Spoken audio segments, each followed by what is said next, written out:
پاکستان اور دنیا بھر میں لاکھوں دیکھنے اور سننے والوں کو ارشد شریف کا سلام۔ ناظرین، آج پروگرام میں بات کریں گے کہ ایک اور چائے کی پیالی میں طوفان آیا، بیرسٹر علی ظفر جہانگیر ترین کی رپورٹ کے حوالے سے کہ جناب وہ رپورٹ آئی نہیں آئی، ملاقاتیں ہوئیں نہیں ہوئیں، اور اس کا سٹیٹس کیا ہے۔ صابر شاکر اور چودھری غلام حسین کے پروگرام میں ایک بات کی راجہ ریاض صاحب نے، پھر کاشف عباسی صاحب نے فالو اپ کیا، پھر بیرسٹر علی ظفر صاحب انہوں نے اپنا ورژن دیا، بیرسٹر شہزاد اکبر صاحب نے اس حوالے سے ٹویٹ کی۔ تو یہ سارا معاملہ ہے کیا، اور قانونی حیثیت جب ایک چیز کی نہیں ہے تو کیا یہ اداروں میں انٹرفیرنس ہو رہی ہے، اور کیا بیرسٹر علی ظفر صاحب کا کوئی کانفلکٹ آف انٹرسٹ بھی ہے اس حوالے سے؟ کیا وہ JDW یا کہ شوگر جو کمپنیز نام جن کا آیا ہوا ہے شوگر انکوائری کمیشن میں، ان کے کبھی وکیل بھی رہے ہیں، اور اگر ان کے وکیل رہے ہیں تو کیا انہیں یہ ذمہ داری قبول کرنی چاہیے تھی؟ ایک اپنا اتنا السٹریس نان کنٹروورشل کیریئر دیکھتے ہوئے، اپنے والد صاحب کی اتنی بڑی SM ظفر صاحب کی اتنی بڑی لیگیسی دیکھتے ہوئے، اگر یہ چیزیں ہیں تو کیا انہیں اس گن میں ہاتھ ڈالنا چاہیے؟ وہ کہتے ہیں کہ ایک کوئلوں کی دلالی والا معاملہ ہے، اور علی ظفر صاحب کو کیا ابھی بھی اس کے ساتھ پرسسٹ کرنا چاہیے یا نہیں کرنا چاہیے، یا وزیر اعظم صاحب کو اس حوالے سے بتا دینا چاہیے کہ جناب جی میں یہ شوگر انڈسٹری اور ان میں جو گروپس ہیں ان کی کبھی وکالت بھی کرتا رہا ہوں؟ تو ایسے کیا واقعی کوئی کیسز ہیں؟ اگر پروگرام دیکھ رہے ہوں علی ظفر صاحب یا ان کے کوئی دوست انہیں بتا سکیں تو ہم نے انہیں سوال بھیجے ہوئے ہیں، اس کا وہ جواب آپ دے سکتے ہیں، ہم اس کو یقیناً پروگرام میں انکارپوریٹ بھی کریں گے۔ ساتھ ساتھ ناظرین، آج وفاقی حکومت نے سپریم کورٹ آف پاکستان میں ایک پٹیشن دائر کی جسے کہتے ہیں کیوریٹیو ریویو پٹیشن جسٹس قاضی فائز عیسیٰ صاحب کے خلاف، اور صدر مملکت وفاقی حکومت کی طرف سے یہ پٹیشن گئی۔ یہ کیا معاملہ ہے، اس کی تفصیلات کیا ہیں، اس حوالے سے بھی پروگرام میں بات کریں گے۔ ساتھ ساتھ ناظرین، پاکستان اور افغانستان کے جو معاملات ہیں اس حوالے سے کل ایک کور کمانڈر کانفرنس ہوئی تھی جس میں ان خدشات کا اظہار کیا گیا تھا کہ دہشت گردی کے چند گروپس ہیں جو کہ افغانستان میں دوبارہ سے منظم کیے جا رہے ہیں، اور پاکستان آرمی کی اس حوالے سے جو آپریشنل پریپیئرڈنس ہے اس کو بھی ریویو کیا گیا۔ اور یہ صرف خدشات پاکستان کے نہیں ہیں، جو سینٹ کام کے چیف ہیں جنرل میکنزی، انہوں نے بھی ان خدشات کا اظہار کیا تھا، اور باقاعدہ یہ اسٹیٹمنٹ ان کی طرف سے آئی تھی کہ افغانستان میں القاعدہ یا داعش کے ملیٹنٹس کو آرگنائز کیا جا سکتا ہے، جس میں سب سے بڑا خطرہ پاکستان کے لیے ہوگا۔ اور پاکستان کے لیے اگر اس خطرے کی بات کریں تو جس طرح سے ان گروپس کو منظم کیا جا رہا ہے، اور یہ کہ ہمیشہ کہا جاتا ہے کہ behind every non state actor there is always a state actor, تو مختلف ممالک کی جو انٹیلیجنس ایجنسیز ہیں وہ خطے میں کون سی بڑی پراکسی گیم کھیلنے جا رہی ہیں، اور پاکستان کے خلاف خدشات کیا ہیں۔ اور پاکستان کے خلاف جب خدشات کی ناظرین ہم بات کرتے ہیں تو افواج پاکستان کے ترجمان میجر جنرل بابر وقار صاحب نے ایک انٹرویو میں بتایا تھا کہ پاکستان کی معیشت کو باقاعدہ طور پہ ایک منظم طریقے سے ٹارگٹ کیا گیا، پاکستان کے خلاف ایک انفارمیشن وار بھی جاری ہے۔ اس حوالے سے کیا کہا تھا میجر جنرل بابر افتخار صاحب نے، آئیے دیکھیں۔ When we talk of fifth generation warfare, my understanding is that you use all elements of national power within a particular state to concentrate on maybe 2 or 3 major spheres. In our case, probably it's our economy is being targeted, and the other part is the information domain. An information domain, pick out one little incident which has anything to do with Pakistan and specifically to do with Pakistan Army, and look how it gets viral. I mean, there've been several hashtags in the last 6 months that were even reported, very trivial news which were even reported by international news organizations, and they were pushed vehemently by the Indian accounts. The kind of links that you find on social media of some negative press going for Pakistan, 90% of that is coming from Indian websites. There are so many examples. Civil war in Karachi, there was nothing on ground, and I think by doing this, Indian media has also lost its credibility to quite an extent. The whole world is recognizing that. جی ناظرین، افواج پاکستان کے ترجمان بڑے واضح الفاظ میں کہہ رہے ہیں کہ ایک منظم سوچی سمجھی اسٹریٹجی کے تحت پاکستان کی معیشت کو ٹارگٹ کیا گیا، نقصان پہنچانے کی کوشش کی گئی۔ تو اس میں کون سے ایسے عوامل ہیں کہ ہماری معیشت کو نقصان پہنچانے کی کوشش کی گئی، جس میں کہ ڈپلومیٹک ایفرٹس بھی شامل ہو جاتے ہیں، انٹرنیشنل انسٹیٹیوشنز ہیں، آربیٹریشن کے کیسز ہیں، اور ان کو کیا پرسو کیا جا رہا تھا، نہیں کیا جا رہا تھا، یہ ایک بہت بڑا سوال ہے۔ اور انفارمیشن وارفیئر کی جو انہوں نے بات کی، آج کل بھی کچھ اسی طرح کا موسم چل رہا ہے، اور اس کی وجہ اگر آپ سارا ریجنل کانٹیکس جو ڈیولپ ہو رہا ہے کہ افواج پاکستان نے جس طرح دہشت گردی کے خلاف جنگ میں اپنا کردار ادا کیا، دہشت گرد تنظیموں کو شکست دی، اور افغانستان میں سینٹ کام کے چیف کہہ رہے ہیں انہیں منظم کیا جا رہا ہے، کور کمانڈر کانفرنس میں اس کا ذکر ہوا، اور اسی ہفتے جو ISI ہیڈ کوارٹر میں ایک پرائم منسٹر عمران خان صاحب نے بریفنگ جس کو چیئر کیا، اس میں یہ باتیں جب سامنے آئیں تو بڑا واضح ہو جاتا ہے کہ افواج پاکستان اور ISI کو نشانہ کیوں بنایا جاتا ہے، ٹارگٹ کیوں کیا جا رہا ہے، کیونکہ یہ جنگ جو ہے جو آگے بھی چلنی ہے اور جس سے پاکستان کو محفوظ رکھنا ہے، حکومت پاکستان، پرائم منسٹر عمران خان صاحب اور تمام ادارے جس میں فوج کا ادارہ ہے، ISI کا ادارہ ہے، ہماری بیوروکریسی ہے، وہ تمام مل کے اس کی کوششیں کر رہے ہیں، لیکن اس کو ابھی فی الحال ٹارگٹ کرنے کے لیے ہمارے تمام ادارے اور حکومت کو سامنے رکھا جاتا ہے، اور اس پہ وفاقی وزیر برائے کمیونیکیشن مراد سعید صاحب نے بھی کچھ کام کیا ہے، ہمارے ساتھ آج پروگرام میں موجود ہیں، اس پہ تھوڑی تفصیل سے بھی بات کریں گے۔ بہت شکریہ منسٹر صاحب پروگرام میں شرکت کا۔ لیکن ناظرین، آج کی جو ڈیولپمنٹ ہوئی سپریم کورٹ آف پاکستان میں، اس حوالے سے کچھ معلومات لیتے ہیں۔ ہمارے سپریم کورٹ کے کورسپونڈنٹ حسن ایوب ہمارے ساتھ موجود ہیں۔ حسن ایوب صاحب، بہت شکریہ پروگرام میں شرکت کرنے کا۔ یہ سپریم کورٹ میں آج وفاقی حکومت نے کون سی پٹیشن دائر کی ہے اور اس کے مندرجات کچھ سامنے آئے ہیں؟ جی بالکل ارشد صاحب، یہ ایک اپلیکیشن دائر نہیں ہوئی، جبکہ یہ میری جو اطلاعات ہیں اس کے مطابق یہ 9 کیوریٹو ریویو اپلیکیشن جو ہیں وہ سپریم کورٹ آف پاکستان میں دائر ہوئی ہیں، اور اس کے بعد ان کے اوپر اعتراضات بھی لگ گئے رجسٹرار آفس کے۔ جو اپلیکیشن جن کی طرف سے دائر ہوئی ان میں صدر پاکستان بھی ہیں، وزیر اعظم عمران خان ہیں، وزیر قانون فروغ نسیم، بیرسٹر شہزاد اکبر، اور FBR کی جانب سے یہ درخواستیں دائر ہوئی ہیں۔ اور جو کامن گراؤنڈز لی ہیں تمام کی تمام 9 پٹیشنز میں، وہ یہ ہے کہ بنیادی ایشو جو اٹھایا ہے، انہوں نے کہا ہے کہ جو ججز ہیں یہ بھی قابل احتساب ہیں، کوئی بھی جج احتساب سے مبرہ نہیں ہو سکتا۔ انہوں نے اپنی جو اپلیکیشنز ہیں ان میں یہ سوال اٹھایا ہے کہ اگر کوئی کامن پبلک آفس ہولڈر جو ہے یا اس کا یا اس کے اہل خانہ کا احتساب ہو سکتا ہے، تو پھر سپریم کورٹ کے جج کا کیوں نہیں ہو سکتا۔ جو اس میں یہ بھی انہوں نے نقطہ اٹھایا ہے کہ جو جوڈیشری کی انڈیپینڈنس ہے یا انڈیپینڈنس آف جوڈیشری ہے، یہ انٹر لنک ہے، یہ تبھی ہوگی جب جوڈیشری خود جو ہے وہ اکاؤنٹیبل ہوگی۔ اور اس کے لیے جو مثال دی گئی ہے ان اپلیکیشنز کے اندر، وہ حضرت عمر فاروق کا رضی اللہ تعالیٰ عنہ اور حضرت علی رضی اللہ تعالیٰ عنہ کے جو ہیں وہ مثالیں تھیں کہ اگر وہ قابل احتساب ہیں، وہ ہو سکتے تھے اس دور میں، تو کوئی جج جو ہے اس کی حیثیت، اس کی عزت، ان کا جو عہدہ ہے وہ ان سے زیادہ نہیں ہے، یہ ان سے بڑی شخصیات ہیں۔ اس کے علاوہ جو آج جو یہ اپلیکیشن دائر رجسٹرار آفس نے اس پہ کوئی آبجیکشنز بھی دائر کیے ہیں؟ ارشد صاحب، اس میں رجسٹرار آفس کی جانب سے جو آبجیکشن مین آیا ہے، انہوں نے یہ کہا ہے کہ ریویو کے اوپر، نظر ثانی کے اوپر دوبارہ نظر ثانی داخل نہیں ہو سکتی۔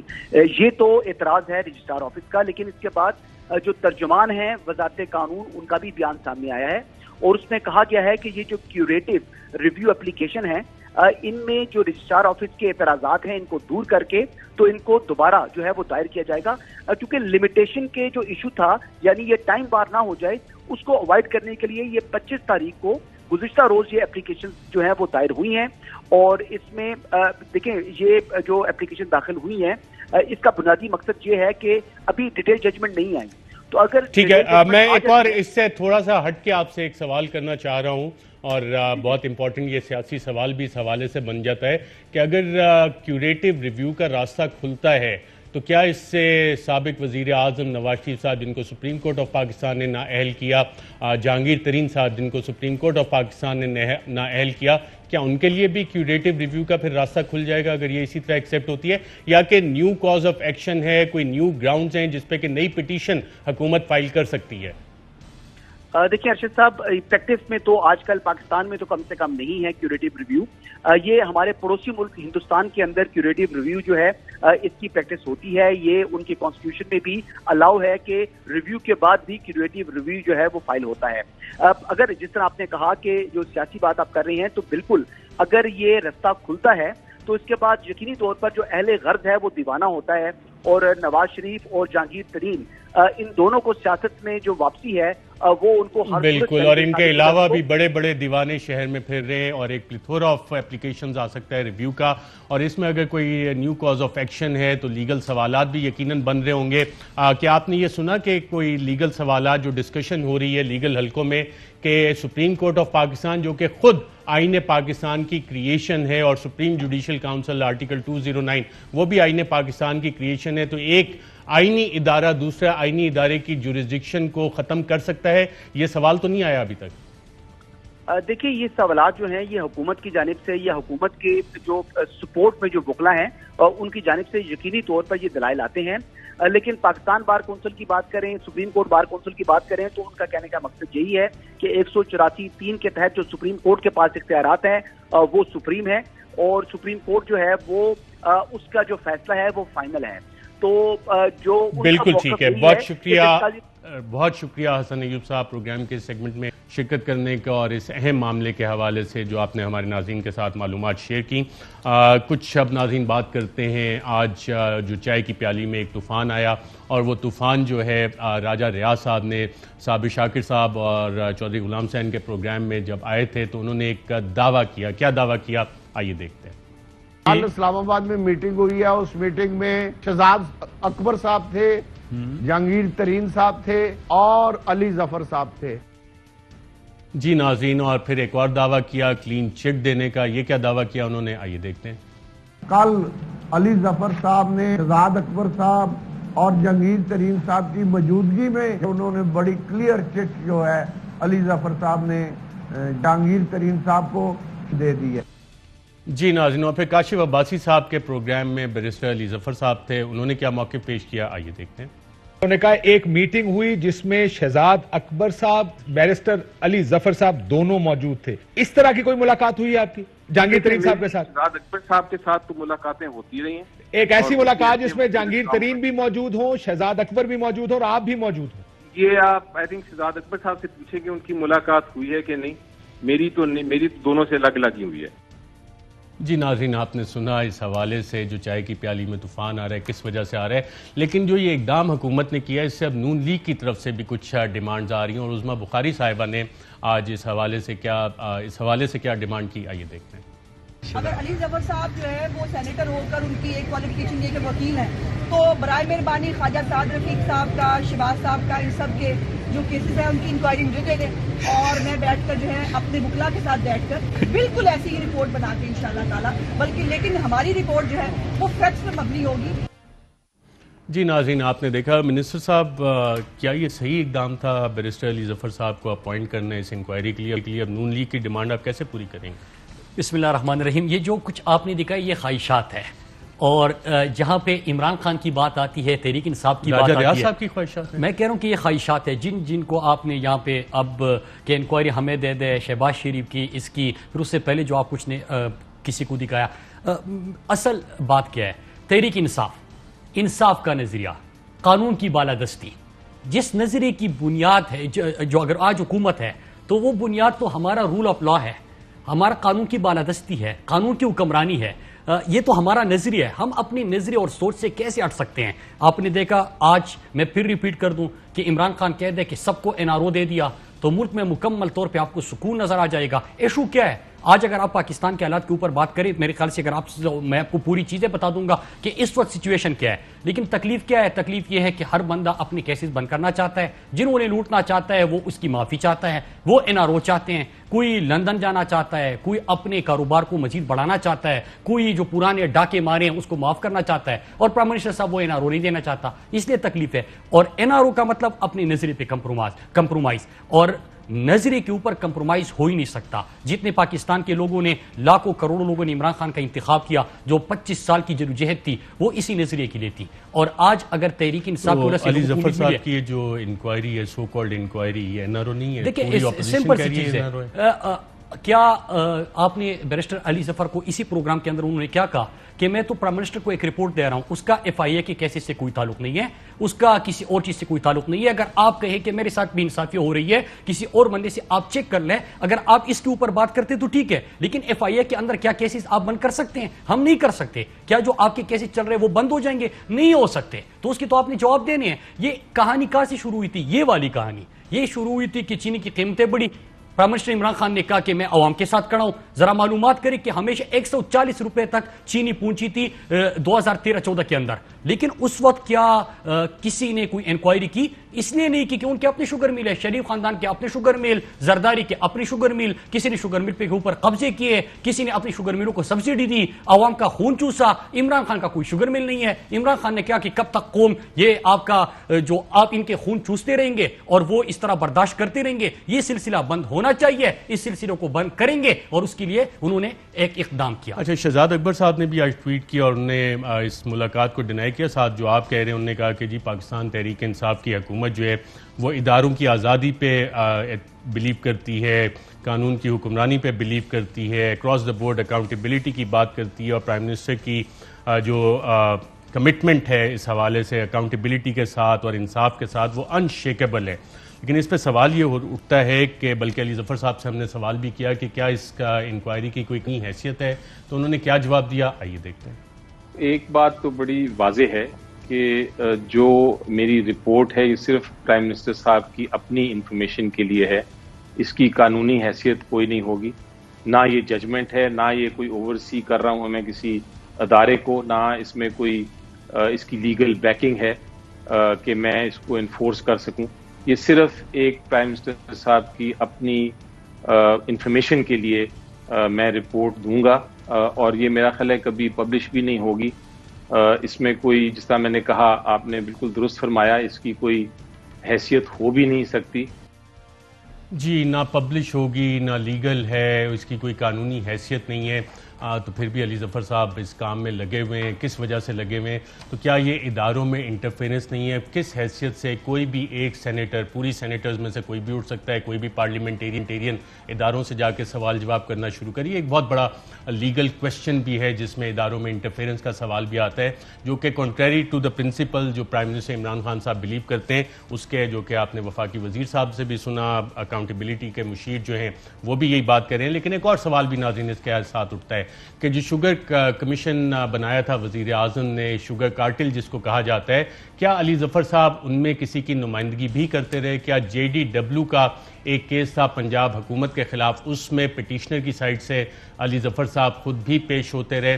ان کیسز میں دیگر شوگر ملز کو بھی علی ظفر صاحب بطور وکیل ریپرزینٹ کرتے رہے, اور اگر علی ظفر صاحب اپنے آپ ان کیسز کی وکالت کرتے رہے تو کیا انہیں خود ایک اتنا بڑا نام ہوتے ہوئے, اتنی بڑی اپنی والد کی لیگیسی کیری کرتے ہوئے اس کام میں پڑھنا چاہیے؟ منسٹر صاحب, یہ میں آپ کے سامنے رکھ رہا ہوں, JDW versus province of Punjab, Ali Zafar صاحب تو وکیل بھی تھے پٹیشنرز کی سائٹ سے, تو کیا انہیں اس کیس میں انکوائری کرنی چاہیے؟ دیکھیں, ایک تو آپ نے ان کا موقع بھی سنا کہ کوئی قانونی حیثیت نہیں ہے, اور میں پھر ریپیٹ کر دوں, تو پھر یہ چائے کی پیالی میں طوفان کس لیے آپ نے کھڑا کیا ہوا ہے؟ اتنے اہم ایشوز ہیں, کیوں اپوائنٹ کیا؟ دیکھیں, چائے کی پیالی میں طوفان, سگریٹوں کی دعوے میں انقلاب, اور حقیقت میں صرف خواب. یہ تو طوفانی گروپ ہے تجزیہ کاروں کا, وہ بہت پریشان ہے اس سے.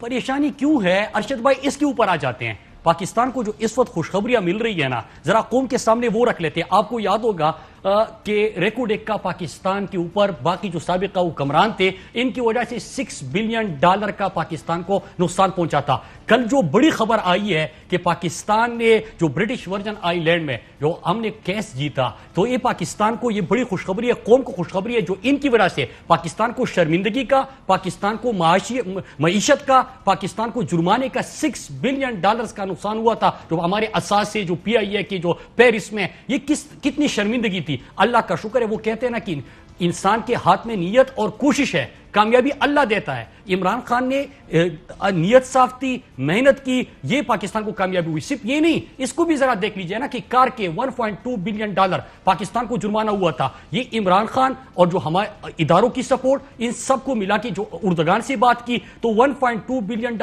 وہ بھی معاف کر دیے گئے. $6 بلین ریکارڈ ایک کا. اور میں آپ کو بتانا چاہوں ارشد بھائی کہ میں نے پارلیمنٹ میں جب بات کی تھی تو راجہ پرویز اشرف تقریر کی رہے اٹھے, انہوں نے کہا کہ نہیں, اس طرح تو ہوتا ہے, یہ کیسز چلتے ہیں, وہاں پہ جرمانے ہوتے ہیں, کیسز ہار جاتے ہیں. یہ ان کے دلائل ہے, کیونکہ ان کے اپنے ذاتی مفادات ہوتے ہیں. تو اللہ کا شکر ہے, یہ مبارکباد. میں آپ کو ابھی جو معاشی میدان سے معاشی میدان پہ آپ نے کارکے کا اور ریکارڈک کا ذکر کیا, میری اطلاعات یہ ہیں کہ جنرل قمر جاوید باجوہ جو افواج پاکستان کے سربراہ ہیں, اور جنرل فیض حمید, انہوں نے باقاعدہ کمٹمنٹ کے ساتھ آپ کی حکومت کی بڑی معاونت کی ہے کارکے کی انویسٹیگیشنز میں اور ریکارڈک کی انویسٹیگیشن میں. کارکے میں تو سول ایوارڈز بھی آپ کی حکومت نے ISI آفیسرز کو دیے. تو یہ معاونت اسی طرح جاری ہے کرپشن کے کیسز پہ بھی, انویسٹیگیشنز میں جو پاکستان سے متعلق بڑے کیسز ہیں. دیکھیے, جو بڑا کاز ہے پاکستان, نظریہ پاکستان, پاکستان کا استحکام, پاکستان کی ترقی, پاکستان کی خوشحالی, تو اس پہ تو اتفاق ہی ہے. آپ دیکھیے کہ یہ جو کیسز تھے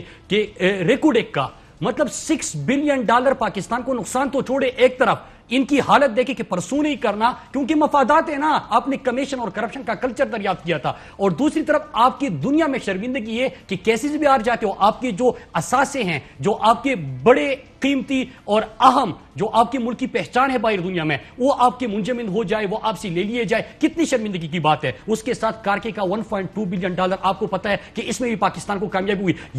یہ پرانی ان کی کرتوت تھے.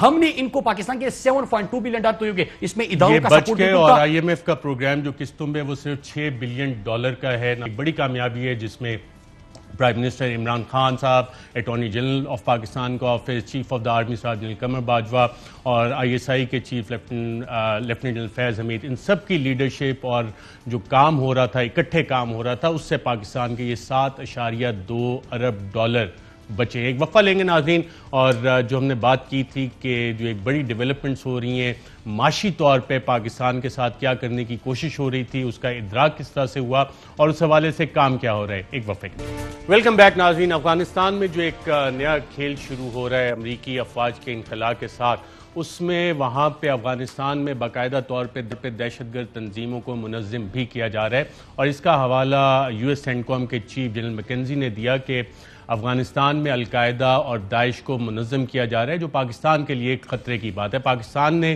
جتنی ایفیکٹولی دہشت گردی کے خلاف جنگ لڑی, اس حوالے سے جنرل قمر باجوہ کیا کہتے ہیں, آئیے دیکھتے ہیں.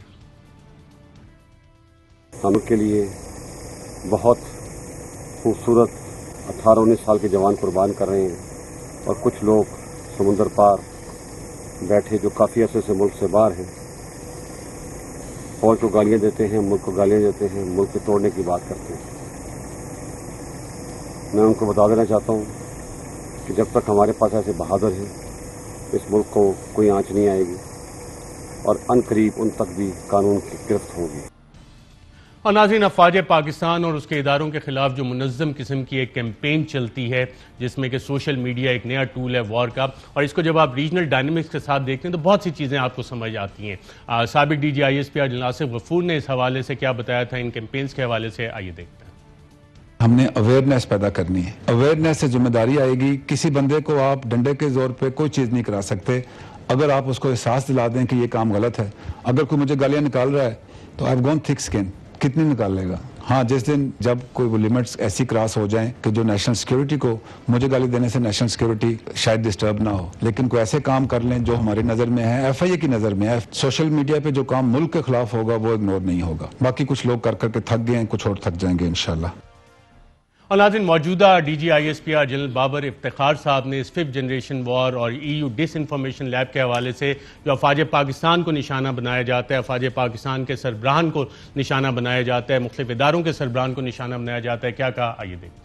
Recently, they've unearthed a major effort by the Indians in the form of EU Disinformation Lab. The way they've been trying to prop up different issues across the world. It's a major part of the 5th generation warfare. In case of Pakistan, I think Pakistan is being subjected to this 5th generation warfare and hybrid applications in a massive way, and we are aware of that. اور ایک بڑے طریقے سے, ایک منظم طریقے سے پاکستان کو اس نئی جنگ کا نشانہ بنایا جا رہا ہے. اور وجہ کیا ہے؟ وجہ ریجنل ڈائنامکس ہیں. حکومت کو اس چیز کا ادراک ہے, اور پچھلے 3 سال میں کیا یہ چیزیں آپ نے نوٹ کی ہیں کہ حکومت کے ساتھ واقعی یہ کچھ ہو رہا ہے یا کہ نہیں, یہ کوئی ملٹری ٹرمینالوجیز ہے جس کا حقائق سے تعلق نہیں ہے؟ بسم اللہ الرحمن الرحیم. بالکل حقیقت ہے, اور میں پہلے حکومت کا پھر یہ جو پوری کیمپین چل رہی ہے اس کے حوالے سے بات کروں. پہلی دن جب تحریک انصاف کی حکومت بنی, آپ کو پتہ ہے کہ عمران خان نے حلف لیا اور پہلے دن پارلیمنٹ گئے, کہتے کہ ناکام نااہل. پہلا دن ہے, اور اس کی معیشت جو انہوں نے بیڑا غرق کر دیا تھا, جو ملک کو ڈیفالٹر 12 اگست کی ایک رپورٹ ہے. پہلے دن سلیکٹڈ کا لفظ آیا, بلاول صاحب نے استعمال پہلے دن سے انہوں نے اس قسم کی ٹرمینالوجیز کا استعمال شروع کیا. انہوں نے حکومت کے اوپر, عمران خان کے اوپر ایک پوری کیمپین, اور جتنے بھی مخالفین ہیں جو EU ڈس انفو لیب میں جن کے نام تھے وہ پورے منظم تھے, اور انہوں نے آغاز کر دیا. اب 12 اگست عمران خان نے حلف لیا, 18 اگست کو 12 اگست کی ایک رپورٹ ہے کہ ملک ڈیفالٹر ہونے جا رہا ہے. 7 ممالک کا نام تھا, ایک پاکستان, اس میں لکھا گیا تھا. نمبر 2 ریکارڈ قرضہ لیا, پاکستان کے ایکسپورٹس نہیں تھے, پاکستان کا ٹریڈ ڈیفیسٹ کتنا بڑھ گیا تھا, کرنٹ اکاؤنٹ ڈیفیسٹ آپ کا $19.2 بلین تک پہنچ گیا تھا, یہ اور انڈسٹری ٹیکسٹائل مل آپ کے 100 سے زیادہ بند ہو گئے تھے, مختلف آپ معاشی میدان میں اور سفارتی میدان میں آپ تنہائی کا شکار تھے. تو دنیا میں آپ ڈاکٹر اشفاق حسن نے تو ہمارے پروگرام میں بتایا تھا کہ اسحاق ڈار صاحب تو معاشی لینڈ مائن لگا کے بالکل انہوں نے اس کے حوالے سے بات کی تھی, لیکن پاکستان سفارتی تنہائی کا بھی شکار تھا اور ساتھ میں دہشت گردی کا شکار بھی ہو رہے تھے ہم, لیکن دہشت گردی کا الزام بھی ہمارے اوپر لگ رہا تھا. پھر اس کے ساتھ ساتھ جو اکنامک انڈیکیٹرز کی میں نے بات کی وہ تھا. اب سچویشن میں پہلے اکانومی کا بتاتا ہوں کہ سچویشن 2.5 سال میں اکنامک وارفیئر جو جنرل بابر افتخار بھی بتا رہے ہیں کہ پاکستان کے خلاف لڑی جا رہی ہے, اس میں بہت ساری چیزیں ہیں, اس میں فیٹ اپ کا, پھر جو انٹرنیشنل آربیٹریشن ہے, جو کل کیسز کے فیصلے آئے, یہ تمام چیزیں میں اس کے اوپر آنے سے پہلے آپ کو 2.5 سال میں بتا رہتا ہوں کہ یہ نعرے تھے, یہ دعوے تھے, یہ پوری کیمپین تھی, لیکن اس کے باوجود کیا ہوا. اور اب جو حیرانگی ہے نا, یہ حیرانگی نہیں ہے, یہ پریشانی ہے جو کہ ان کے گیم کو آگے بڑھا رہی تھی, پاکستان کو معاشی طور پہ کمزور کر کے. ان کو دکھ ہے, پریشانی ہے کہ یہ کیسے لے کے آئے, ہم نے تو بڑی ہمت کی تھی, محنت کی تھی پاکستان کی معیشت کا بیڑا غرق کرنے میں, لیکن عمران خان کیا کر گیا. پھر وہی بات آ جاتی ہے کہ نیت صاف ہو, کوشش ہو تو اللہ مدد دیتا ہے. سر ایکسپورٹس ہمارے 14% بڑھ گئے, اس میں $20.96 بلین سے تجاوز کر گئے. ٹیکسٹائل ایکسپورٹ ہمارا 17% بڑھا, آئی ٹی ایکسپورٹ ہمارا 46%, ریزرو ہمارے 26%, اس میں اضافہ ہوا $15.5 بلین اور ہائیسٹ سینس 2016. ریمیٹنسز ہمارے ریکارڈ اضافہ 29%, اس میں اضافہ ہوا $24.24 بلین ہو گئے ہیں, ڈالر ہو گئے ہیں, اور ابھی 2 مہینے رہتے ہیں.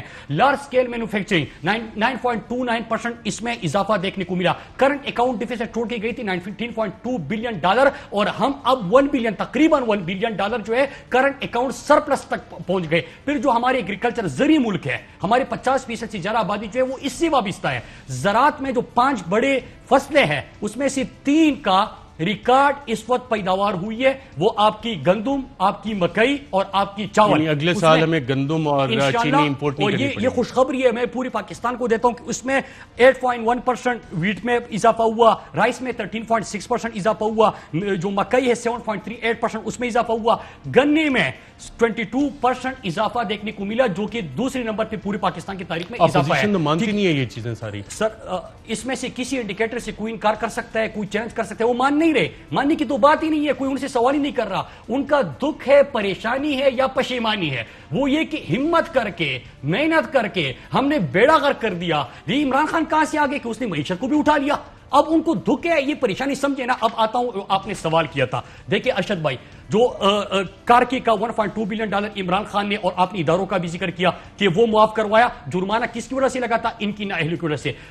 ریکوڈک کا $6 بلین پاکستان کو نہ صرف جرمانہ لگا بلکہ پوری دنیا میں پاکستان کی بدنامی ہوئی. کس کی کرتوت تھے, ان کے. آپ فیصلہ کس نے کیا اور محنت کس کی تھی اور کامیابی کس کو ملی, پاکستان کو, عمران خان کو. اس طرح آربیٹریشن کے بہت سارے آپ کے کیسز ہیں, آپ مختلف ایگریمنٹس اٹھا کے دیکھ لیجئے, چاہے آئل ہو, گیس ہو, بجلی ہو, باقی معاملات ہو, اس میں دیکھ لیجئے کہ یہ چیزیں چل رہی ہے. اب جو آپ نے کیمپین کی بات کی, میں پرانے وکیل کون سے ہائر ہوتے تھے ان آربیٹریشن میں, وہ پریزنٹیشن بھی دی گئی تھی. کیبنٹ میں پرائم منسٹر صاحب نے پوری بریفنگ لی کہ یہ وکیل کس طرح ہائر کرتے تھے, پتہ نہیں پیسے دے رہے ہیں, ڈالر دے رہے ہیں, کروڑ روپے پاکستانی قوم کا لگ رہا ہے. ایک ایگریمنٹ غلط کرو کہ پاکستان انٹرنیشنل کورٹ میں جب کوئی جائے گا تو پاکستان ہارے گا. کیوں غلط کرو, کیونکہ آپ نے جیبیں بھرنی ہے, اپنے کمیشن اور کرپشن کرنی ہے, ٹھیک. پھر اس کے بعد وکلاء کو پیسے دے دے چلو, وہ پرسوئی نہ کرو. جب ملک کے سابقہ وزیر اعظم کی یہ حالت, تو میں نے پارلیمنٹ کی سپیچ کا حوالہ دیا کہ یہ تو ہوتا رہتا ہے, باقیوں سے پوچھو. جو پرائم منسٹر جو سابقہ تھا وہ 3 مرتبہ وزیر اعظم رہا, وہ آج لندن میں وفرور بیٹھا ہوا ہے. ان کے تو انٹرسٹ ہی باہر ہے, ان کے تو سارے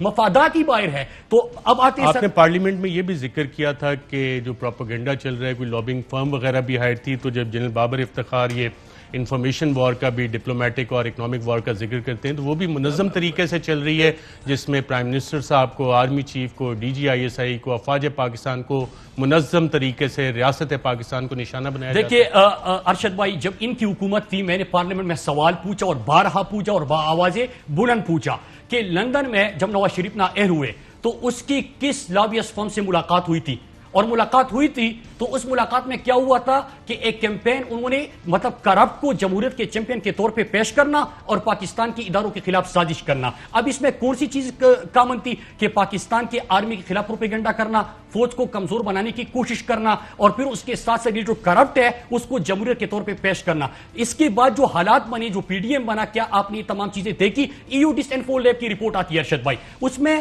ایک رپورٹ میں کہا جاتا ہے کہ 750 ویب سائٹ, اس طرح مختلف این جی اوز اور این جی اوز کے ساتھ ساتھ مختلف ٹی وی چینل اور ان کے جو پھر انڈیا کے مختلف چینل جو ہیں وہ ملا کے جو EU ڈسانفو لیب کا جو اوپر ان کا انڈین کرانیکلز کے نام سے جو تھا, اس میں آپ دیکھیے گا کہ اس کا تعلق ان کے فاؤنڈرز کون ہیں, ان کا کیا راز سے تعلق ہے کہ نہیں ہے, ان کے آپ پوری فیملی ہسٹری دیکھیں, ان کے پروفیشنل ہسٹری دیکھیں, آپ کو اندازہ ہو جائے گا کہ ان کے راگ کے ساتھ تعلق ہے. پھر این جی اوز بناتے ہیں جو پروٹیسٹ آپ کو نظر آتے ہیں پیرس میں, لندن میں, جو سو کارڈ خود کو, میں کبھی کبھار سوچتا تھا ارشد بھائی کہ ہم یہاں پہ کوئی چیز کرتے تھے, وہاں پہ پختونوں کے نام سے پروٹیسٹ ہوتا تھا, شکلیں ہی چینج ہوتی تھی. ہمیں بعد میں EU ڈسانفو لیب کی رپورٹ کے بعد اور جو وہاں پہ مقامی لوگوں سے پوچھا تو ہمیں پتا چلا کہ کس طرح کرتے ہیں. اب پروپیگنڈے میں کامن چیزیں کیا ہے ارشد بھائی, جب اس کو پوری کیمپین کو مطلب لسانی قومیت کے نام پہ پاکستان میں کوئی بھی ایشو ہو جائے, ہیومن رائٹس کا شور مچاؤ, وہ پاکستان آرمی سے لنک کر دو, پاکستان کی لسانی جو ایشوز ہوتے ہیں اس میں بھی ان کو لنک کر دو, قومیت کے نام پہ کوئی ایشو بناؤ اس کو لنک کر دو, پاکستان میں اگر اچھی چیزیں ہو رہی ہے اس کو دباؤ, کوئی نئی ایشو اگر نہیں ہے تو ایشو بناؤ, پھر دنیا میں اس کو پروموٹ کرو, اس کی استعمال کے لیے EU ڈسانفو لیب کی جو ویب سائٹس ہے, جو ٹی وی چینلز ہے, جو میڈیا ہاؤسز ہے, اس کو استعمال کرو. کامن چیزیں کیا کی ارشد بھائی جو ہم نے 2-3 سال کے جب سے پرائم منسٹر عمران خان کی حکومت بنی ہے اس کی پوری کیمپین کا جائزہ لیا اور ہم نے اس کے اوپر پوری ورکنگ کی.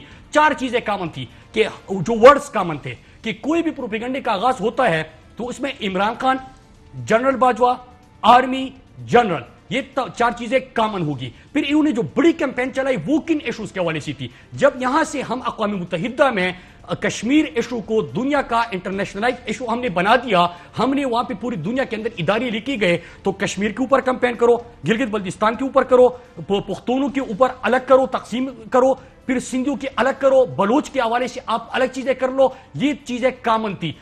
اب یہ کیوں ہو رہا ہے ارشد بھائی؟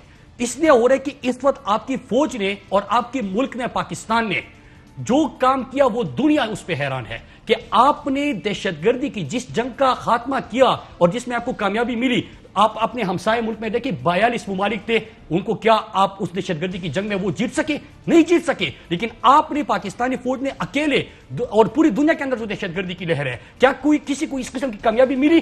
اور حالانکہ ہم تو بالکل سامنے تھے, ہم تو فرنٹ لائن پہ تھے, لیکن یہ کامیابی ملی. نمبر 1. نمبر 2, ٹیررزم سے جانے جاتے تھے, لیکن ہم ٹورزم سے جانے لگے, ٹیررزم سے ٹورزم تک ہم نے سفر طے کیا. کیا ہمارے دشمن سے یہ برداشت ہوتا ہے؟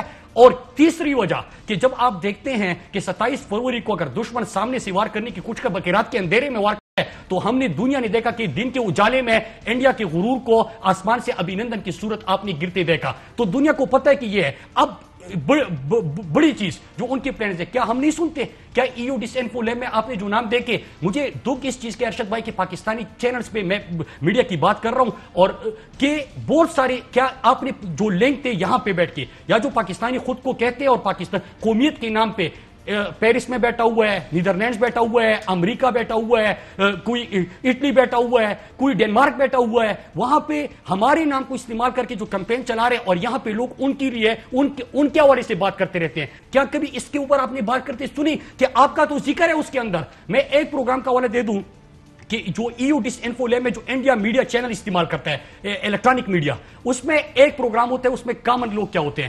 ہمارا جو یہاں پہ پختونوں کے حوالے سے خود کو پختون کہتا ہے لیکن ایک وہ بیٹھا ہوا ہے, نمبر 2 حسین اقانی بیٹھا ہوا ہے, نمبر 3 وہ جو ایک مجھے تو نام بھی اس کا لینا, وہ ایسی مفت میں اس کو شہرت مل جائے گی, وہ جو ایک ہے جو بلوچ ہاؤس چلاتا ہے NGO, وہ آپ جان گئے ہوں گے, وہ تھا. یہ 3 بندے بیٹھے ہوتے ہیں. ٹاپک کیا ہوتا ہے؟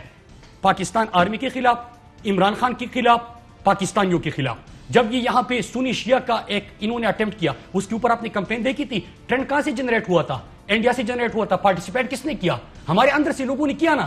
اس کے اوپر کوئی سوال ہوا؟ بالکل. اور اس ساری کی وجہ جو بڑے سوالات ہیں اس حوالے سے کہ جو کامیابی مل رہی ہیں 7.2 ارب ڈالر. وزیر صاحب نے بتایا کہ کارکے کے کیس میں اور ریکو ڈک کیس میں پرائم منسٹر عمران خان صاحب کی لیڈرشپ میں جنرل باجوہ, جنرل فیض, تمام ادارے, اٹارنی جنرل آف پاکستان, ان کی محنت سے یہ بچے ہیں، اور باقی جو کام ہو رہے ہیں اس سب میں کیا اب عالمی طور پہ بھی پاکستان کی مدد مانگی جا رہی ہے؟ جو ISI ہیڈ کوارٹر میں ملاقات ہوئی تھی اس میں کیا بات ہوئی؟ اس میں وزیر اعظم صاحب کا کیا موقف تھا، اور انٹرنیشنلی اب پاکستان سے کیا کہا جا رہا ہے؟ ایک وقفے کے بعد ویلکم بیک ناظرین۔ اس دفعہ جو ISI ہیڈ کوارٹر میں پرائم منسٹر عمران خان صاحب نے بریفنگ کی وہ اس سال کی سب سے اہم ایک ملاقات تھی، جس کے اثرات اگلے کئی سال تک پاکستان اور خطے میں رہیں گے۔ Chief of the army staff general Qamar Javed Bajwa, مسلح افواج کے سربراہان اس ملاقات میں موجود تھے، اور اس ملاقات میں جو ایک اہم چیز تھی وہ یہ بھی سامنے آئی کہ پہلے پاکستان پہ الزامات لگائے جاتے تھے، لیکن اب پاکستان سے باقاعدہ مدد مانگی جا رہی ہے مختلف ایشوز پہ، افغانستان سے جو امریکہ کو ایک سیف ایگزٹ چاہیے اس حوالے سے، اور ایک اور پاکستان سے کہا گیا کہ مدد کریں امریکہ کی، اور طالبان کو کنونس کریں کہ ترکی میں جو مذاکرات کا ایک دور ہونا تھا اس میں وہ پارٹیسپیٹ کریں۔ اس سے پہلے طالبان اس سے انکار کر چکے تھے۔ نہ صرف یہ، دیگر معاملات بھی اس میں زیر بحث ہے، اور کون سے معاملات ہیں؟ ایک ایسا وقت تھا کہ ایڈمرل مائک ملن پاکستانی آرمی ISI کے اوپر سوالات اٹھاتے تھے، لیکن اب جب US سینٹ ڈیفنس کمیٹی میں بریفنگ ہوئی تو وہاں پہ ڈیوڈ ہیلوی نے کیا بیان دیا، کیا سوال ہوا، کیا جواب ہوا، آئیے دیکھتے ہیں۔ Could you outline your assessment of Pakistan and specifically the Pakistani intelligence service, the ISI, and the role you expect them to play in our future? Pakistan has played an important role in Afghanistan, and they have supported the Afghan peace process. Pakistan, as you know, also has allowed us to have overflight and access to be able to support our military presence in Afghanistan. We will continue our conversations with Pakistan because their support and their contribution to the future of Afghanistan, the future peace in Afghanistan, is going to be critical. اور Pentagon spokes person نے army chief general Qamar Bajwa سے general Aston کی بات چیت کے حوالے سے کیا کہا، آئیے دیکھتے ہیں۔ Today the Secretary spoke with Pakistani's Chief of Army Staff, General Bajwa, to discuss shared regional interests and objectives. During the call, the Secretary reiterated his appreciation for Pakistan's support for the Afghanistan peace negotiations and expressed his desire to continue to build on the United States-Pakistan bilateral relationship. کیا minister صاحب اڈے دیے جا رہے ہیں امریکہ کو؟ اس طرح کا کوئی فیصلہ ہوا؟ نہیں، جو دیے گئے تھے یا جو کچھ تھا، جو ایگریمنٹ تھا، جو انڈرسٹینڈنگ تھی، وہ سابقہ دور کی تھی، اور آپ نے فورن آفس کا اور فورن منسٹر کا سٹیٹمنٹ آپ کے سامنے ہے اس وقت۔ ارشد بھائی، میں ایک چیز یہاں پہ ایڈ کرتا چلوں، آپ نے پہلے اکانومی کے حوالے سے اور انفارمیشن کے حوالے سے تو آپ کو پتا چلا کس طرح ان کو شکست ہوئی۔ ایک چیز اور کہ ہمارا جو ڈپلومیٹک فرنٹ ہے، جو ہمارا سفارتی محاذ پہ پاکستان سفارتی تنہائی کا شکار تھا، آج پاکستان عالم اسلام کی رہنمائی اور ترجمانی کرنے لگا۔ پاکستان کو ڈو مور کہا جاتا تھا، آج پاکستان سے مدد کی اپیل ہوتی ہے۔ آج جو پورا اس خطے کے اندر اور جو پوری دنیا کے اندر ایک قسم کا جو سب سے زیادہ جو معنی رکھتا ہے وہ پاکستان ہے، اور یہ جو ملاقات کا آپ نے ذکر کیا کہ آگے بھی اس کے اثرات ہوں گے، اس کا ذکر ہوگا، لیکن اس کے ساتھ ساتھ فلسطین کے ایشو پہ جو پاکستان وفاقی وزیر مراد سعید صاحب، بہت شکریہ میں شرکت کرنے کا۔ ناظرین، انتہائی اہم ایشوز اس حوالے سے مزید بھی پروگرام پہ آپ کو آگاہی دیں گے۔ آج کے پروگرام میں اتنا ہی، اجازت دیجیے گا، اللہ۔